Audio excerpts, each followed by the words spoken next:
ইমাম আহমদ বিন হাম্বল রাহিমাহুল্লাহ চার মাযহাবের এক মাযহাবের ইমামের নাম। ইমাম আহমদ বিন হাম্বল রাহিমাহুল্লাহর জামানার ঘটনা। কোন একদিন ইমাম আহমদ বিন হাম্বল রাহিমাহুল্লাহ সফর করলেন।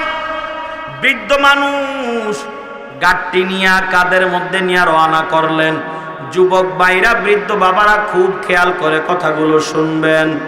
আই পর্দার আড়ালের মা বোনেরা খুব খেয়াল করে আপনারা কথাগুলো শুনবেন। ইস্তিগফারের কত দাম খুব খেয়াল করে শুনবেন। ঘটনাটা মনে রাখবেন, জীবনে কাজে লাগবে। বলেন ইনশাআল্লাহ। আবার বলেন ইনশাআল্লাহ। বলেন আল্লাহ আপনি কবুল করেন। চলতে চলতে একেবারে বহু দূর চলে গেল। এখন বিশ্রাম নেওয়া দরকার, আরাম করা দরকার।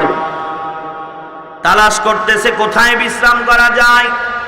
কিতাবের মধ্যে লেখে ইমাম আহমদ বিন হাম্বল রাহিমাহুল্লাহ তালাশ করতে করতে একটা আল্লাহর ঘর মসজিদ পাইলেন। পড়েন না আলহামদুলিল্লাহ। এখন তো আমাদের বাংলাদেশের জমিন এত সুন্দর, এত উর্বর, আলোকিত। ঘরে ঘরে পাড়ায় পাড়ায় মসজিদ মাদ্রাসা আছে না নাই? কিলোমিটারে কিলোমিটারে মসজিদ আছে না নাই? ইমাম আহমদ বিন হাম্বল মসজিদ পাইয়া শুকরিয়া আদায় করলেন। সালাতুল মাগরিব আদায় করলেন। সালাতুল মাগরিব আদায় করার পর আল্লাহর বান্দা আমলে বসে গেলেন। আল্লাহর বান্দা আমল করতেছেন। এশারের আজান হয়ে গেল। সংক্ষেপে বলছি, হুজুর চলে আসবেন। ইমাম আহমদ বিন হাম্বল রাহিমাহুল্লাহ এশারের নামাজ আদায় করলেন। এশারের নামাজ আদায় করলে আবার আমলে বসে গেলেন। সব মুসল্লিরা বিদায় হয়ে গেল। শীতের কাল, একেবারে কনকনে ঠান্ডা শীতকাল। আহমদ বিন হাম্বল রাহিমাহুল্লাহ এশারের সালাতুল এশারের পর আমলে বসে গেলেন। আমল করতেছেন। সব মানুষগুলো বের হয়ে চলে গেল। ইমাম আহমদ বিন হাম্বল রাহিমাহুল্লাহ খেয়াল করলেন, ফজরের নামাজও যেহেতু আমাকে পড়তে হবে, আমার অবস্থানের জন্য মসজিদের চাইতে উত্তম জায়গা আর হতে পারে না। আমি একজন মুসাফির, পথ চিনি না, পথিক, আল্লাহর পথিক। আমি এই রাস্তা চিনি না। আমি যদি এই রাতের বেলা বের হই, আমি হারিয়ে যাওয়ার সম্ভাবনা আছে। বৃদ্ধ মানুষ, কনকনে ঠান্ডা, কোথায় যাব? আহমদ বিন হাম্বল বসে বসে আমল করতেছেন। সব মানুষগুলো বের হয়ে গেল। খুব খেয়াল করে শুনবেন। আহমদ বিন হাম্বলের কাছে মসজিদের খাদেম হাজির। মসজিদের খাদেম হাজির হয়ে বলে, ও আল্লাহর বান্দা, ও আল্লাহর বান্দা, কোথা থেকে আপনার আগমন? বলে, আমি আল্লাহর পথের মেহমান। খাদেম ডেকে বলে, মাওলানা, ও মুরব্বী, আপনাকে আমি চিনি না, তবে এই মসজিদের কমিটির নিয়ম হলো কোনো অপরিচিত মানুষকে যেন মসজিদে থাকতে না দেই। আমি মসজিদের খাদেম। আমি যদি অপরিচিত কাউকে মসজিদে এলান করি, মসজিদে জায়গা দেই, তাহলে আমার চাকরি চলে যাবে। মেহেরবানি করে আপনি চলে গেলে ভালো হয়। শীতের রজনী, কনকনে ঠান্ডা। ও মানিকগঞ্জের মুমিন মুসলমান, এত ঠান্ডার মধ্যে বৃদ্ধ মানুষ কোথায় যাবে?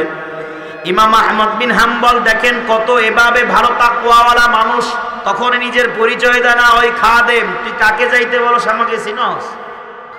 নিজের পরিচয় দেয় না। ও খাদেম, তুমি কাকে বের হইতে বলো? তুমি তো আমাকে চিনো না। জামানার ইমাম আহমদ বিন হাম্বল, তাকে চিনো? সে হলাম আমি। এই কথা বলে না। আহমদ বিন হাম্বল খাদেমকে বলে, ও খাদেম, এশারের নামাজ আদায় করলাম, আমি আল্লাহর পথের একজন মুসাফির। ও খাদেম, আমার এই পথ অচেনা। এই রাতের গভীর যদি তুমি আমাকে আল্লাহর ঘর থেকে বের করে দাও, আমি কোথায় যাব? এই রাস্তা আমার চিনা নাই। কোথায় যাইয়া দাঁড়াবো? কার কাছে যাইয়া দাঁড়াবো? মেহেরবানি করে আমাকে বের করো না রে খাদেম, আমি ফজরের নামাজের মুসল্লি। খাদেম বলে, ও মুরব্বী, শুনুন, কমিটির পক্ষ থেকে করা নির্দেশ, কাউকে যেন থাকতে না দেই। আপনাকে থাকতে দিলে আমার চাকরি চলে যাবে। মেহেরবানি করে চলে গেলে ভালো হয়। আহমদ বিন হাম্বল জ্ঞানী মানুষ, বুঝে গেলেন এখানে আর থাকা যাবে না। মালিকের পক্ষ থেকে ইশারা হয়ে গেছে, ঠিক কিনা বলেন না? আচ্ছা বলেন তো ভাই, বলেন তো, এই যে বের হবে আহমদ বিন হাম্বল মসজিদ থেকে, এটা ফয়সালা কার? আরো আওয়াজ দিয়া বলেন ফয়সালা কার? আরো আওয়াজ দিয়া বলেন ফয়সালা কার? জমিনে বান্দা কোনো কাজ করতে পারে না, আল্লাহর পক্ষ থেকে ফয়সালা হওয়া ব্যতীত। আপনারা আজকে যারা মাহফিলে এসেছেন, বসেছেন, বলেন তো নিজের বাহু বলে, নিজের শক্তি বলে এখানে এসেছেন, নাকি আল্লাহ আপনাদেরকে এনেছে? ঠিক কিনা ভাইরা আমার? ও পর্দার আড়ালের মাগো, লক্ষ্য করে শোনো। এইভাবে আহমদ বিন হাম্বল চিন্তা করলেন, বুঝতে পারলেন এটা আমার থাকার জায়গা নয়, উপর থেকে ফয়সালা হয়েছে। কোথা থেকে? আওয়াজ দিয়ে বলেন না, কোথা থেকে? উপর থেকে ফয়সালা হয়ে গেছে, আর থাকা যাবে না। রাতের গভীরে আহমদ বিন হাম্বল বের হয়ে গেলেন। অচেনা পথ, অচেনা রাস্তা, খুব খেয়াল করে শুনবেন। চলতেছে এত কনকনে ঠান্ডা শীতের রজনী, আর আহমদ বিন হাম্বল মনে মনে বলতেছে, ও আল্লাহ, এই রাতের বেলা কেন আপনার ঘর থেকে আমাকে বের করে দিলেন বুঝি নাই। চলতেছে, হাঁটতেছে, কোনো কিছুই পায় না, কুল কিনারা পায় না। হাঁটতে হাঁটতে তালাশ করে দেখে ওই তো দূরে মিটি মিটি করে জ্বলছে একটা বাতি দেখা যায়। পড়েন সুবহানাল্লাহ। মিটি মিটি করে জ্বলছে একটা বাতি দেখা যায়।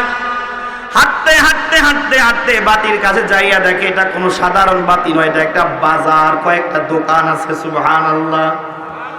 ওই বাতিকে খেয়াল করিয়া চলার পর আহমদ বিন হাম্বল, আমার দিকে তাকান, আপনারা আমার দিকে তাকান।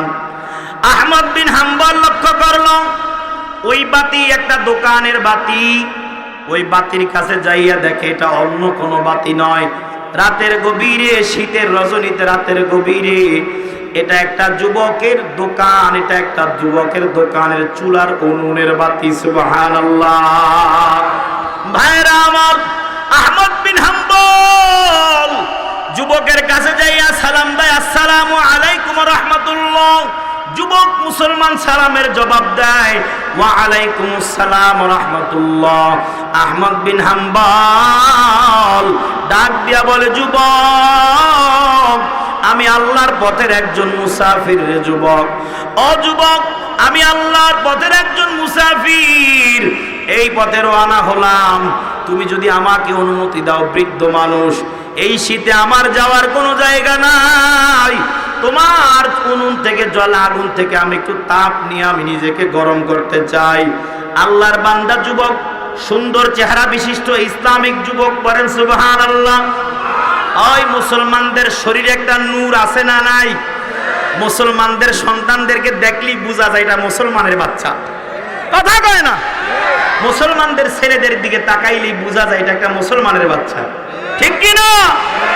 আহমদ বিন হাম্বল যুবকের দিকে তাকাইয়া এই কথা, আল্লাহর ও মুরব্বী, আপনি আল্লাহর পথের একজন পথিক, রাতের গভীরে আপনি আমার আগুন থেকে ফায়দা নেবেন কোনো না নাই। আসুন বসুন, আপনার জন্য সব কিছু উন্মুক্ত। আহমদ বিন হাম্বল বসে বসে আগুনের তাপ নিচ্ছেন। আর এনি টাইম খেয়াল করে আহমদ বিন হাম্বল খেয়াল করে দেখেন, যুবকের দিকে তাকাইয়া দেখেন যুবক ফিস ফিস করে কি যেন একটা আওয়াজ দিয়া পড়তেছে। পড়েন সুবহানাল্লাহ। ওই যুবক উনুনের মধ্যে রুটি বানায়, রুটির খামিরা তৈরি করে, আর কি যেন একটা পড়তেছে। ওই যুবক রুটিটা চুলার উপরে দেয়, আর কি যেন পড়তেছে। রুটি হওয়ার পর চুলা থেকে নামায়, আর কি যেন ফিসফিস করে আওয়াজ দিয়া পড়তেছে। আহমদ বিন হাম্বল কৌতূহল বশত ডেকে বলে, যুবক, ও যুবক, বলো বলো বলো বলো, তুমি কি পড়তেছো আমাকে জানাও। ওই যুবক ডেকে বলে, মুরব্বী, আপনাকে আমি চিনি না, তবে আমি জমিনে থাইকা উলামায়ে কেরামের জবান থেকে শুই না আহমদ বিন হাম্বল নামে একজন ইমাম জমানাতে আছে। ওই ইমামের বই পইরা, অন্যান্য আলেমদের বই পইরা একটা দুরূদ আমি জানলাম, একটা ইস্তেগফার আমি জানলাম।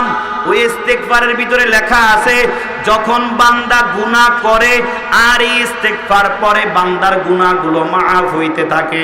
মাফ হইতে হইতে যখন বান্দার আমলনামায় আর কোনো গুনাহ নাই, তখন বান্দার তবকা, বান্দার মাকাম আল্লাহর কাছে বৃদ্ধি হতে থাকে। আল্লাহু আকবার। ও মুরব্বি, আজ বহুদিন পর্যন্ত আমি এই আমলটা করতেছি, ইস্তিগফারের আমল, আস্তাগফিরুল্লাহর আমল আমি ছাড়ি নাই। আর এই আমল করতে করতে আমি আমার মালিক আল্লাহর কাছে এত দামি হয়ে গেলাম। আজ জমিনে আমি মুস্তাজাবুদ দাওয়া হয়ে গেলাম। বলেন আল্লাহু আকবার। আমি আমার আল্লাহর কাছে যা চাই সব কিছু পাই। সুবহানাল্লাহ। আমার আল্লাহ আমার পুরা তো খুশি, আমি আমার আল্লাহর কাছে যা চাই সব কিছু পাই। ও মুরব্বি, তবে আমার আফসোসের একটা কথা, আজ পর্যন্ত আমার আল্লাহ আমার একটা দোয়া কবুল করেন নাই। আহমদ বিন হাম্বল ডেকে বলে, যুবক বলো বলো বলো, তোমার কি আমল আল্লাহ কবুল করেন নাই? যুবক ডেকে বলে, মুরব্বি, আমার ব্যস্ততার কারণে আমি যাইতে পারি না, তবে আমি জেনেছি জমানার বড় একজন ইমাম আছে আহমদ বিন হাম্বল। আমি ওই মুরব্বিকে দেখার জন্য, ওই ইমামকে দেখার জন্য এত পাগল। আজ পর্যন্ত বহুদিন আমি আমার আল্লাহকে বললাম, আল্লাহ, আহমদ বিন হাম্বল জমানার বড় ইমাম, ও আল্লাহ, আপনি আহমদ বিন হাম্বলকে আমার সাথে দেখা করাইয়া দেন। করেন সুবহানাল্লাহ। আয় আল্লাহ, আহমদ বিন হাম্বলের দরবারে যাওয়ার সুযোগ করে দাও। আজ পর্যন্ত ব্যস্ততার কারণে আমি যাইতে পারি নাই। ওরে আল্লাহর বান্দা, মানিকগঞ্জের মুসলমান, আহমদ বিন হাম্বল চুলার কাছে বৈশা বৈশা আগুনের থেকে তাপ নেয় আর মনে মনে বলে, আল্লাহ, এই জন্য বুঝি এই যুবকের সাথে দেখা করানোর জন্য বুঝি আমাকে মসজিদে থাকতে দেন নাই। এই যুবক আপনাকে এমন পাগল বানাইল, আপনার প্রেমে এতই দেওয়ানা হইল, এই যুবক আমাকে দেখতে চাইল, যুবককে আমার দরবারে না নিয়া এত মাইল দূরের থেকে আল্লাহ গো আমাকে এই যুবকের দরবারে আইনা হাজির করলা। এখনো মুরব্বি পরিচয় দেয় নাই। এবার মুরব্বি জবান খুলে বলে, ও যুবক, তুমি আসলে আল্লাহর প্রেমে এত পাগল, আল্লাহর প্রেমে এত দিওয়ানা, আমার আল্লাহকে এতই পাগল বানাইছো, এতই দেওয়ানা বানাইছো, তুমি আমার মালিকের কাছে যাইছো, আহমদ বিন হাম্বলের দরবারে যাইবা, আর তাকাইয়া দেখো আজ আল্লাহ শীতের রাতে আহমদ বিন হাম্বলকে তোমার দরওয়াজায় আইনা দাঁড় করাইছে। সুবহানাল্লাহ। ও যুবক, ভালো কইরা তাকাও, আমার দিকে ভালো কইরা মন বইরা তাকায়া লও। আর কেউ নয়, আমি হলাম তোমার সেই কাঙ্ক্ষিত আহমদ বিন হাম্বল। সুবহানাল্লাহ।